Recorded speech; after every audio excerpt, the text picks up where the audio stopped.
आत्ता तुम्ही जे ऐकणार आहे ना, ते खूप धक्कादायक आणि भयंकर आहे. आत्तापर्यंत तुम्ही हेच ऐकलंय, विरोधी पक्ष म्हणत होते वोट चोरी होत आहे. पण आता इथं सीट चोरी झाल्यात आणि हे खूप भयंकर आहे.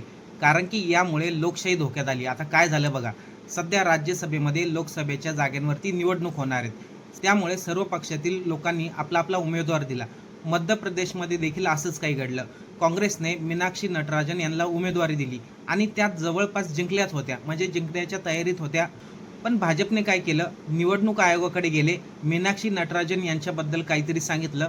त्यानंतर निवडणूक आयोगाने भाजपचं ऐकलं आणि मीनाक्षी नटराजन यांची उमेदवारीच बाद केली, म्हणजे त्यांचा अर्जच बाद केला. म्हणजे झालं काय, ज्या ठिकाणी मीनाक्षी नटराजन काँग्रेसच्या जिंकून येणार होत्या, त्या ठिकाणी आता भाजपचा उमेदवार निवडून येणार. त्यामुळेच तर लोक म्हणतात, अगोदर मतदान चोरी केलं जायचं, आता सीट चोरी केलं जात आहे. पण हे सर्व त्यांनी कसं केलं, त्यासाठी काय डोकं लावलंय, निवडणूक आयोगाला भाजपने काय सांगितलं, त्याबद्दल आपण सविस्तर व्हिडिओ बनवलेला आहे. त्याची लिंक खाली दिलेली आहे. कृपया करून तो व्हिडिओ सर्वांनी पहा, कारण की इथे लोकशाहीचा प्रश्न आहे. पुन्हा एकदा हात जोडून कृपया करून तो व्हिडिओ पुन्हा एकदा पहा, कारण की त्यामध्ये खूप धक्कादायक खुलासे केलेले आहेत.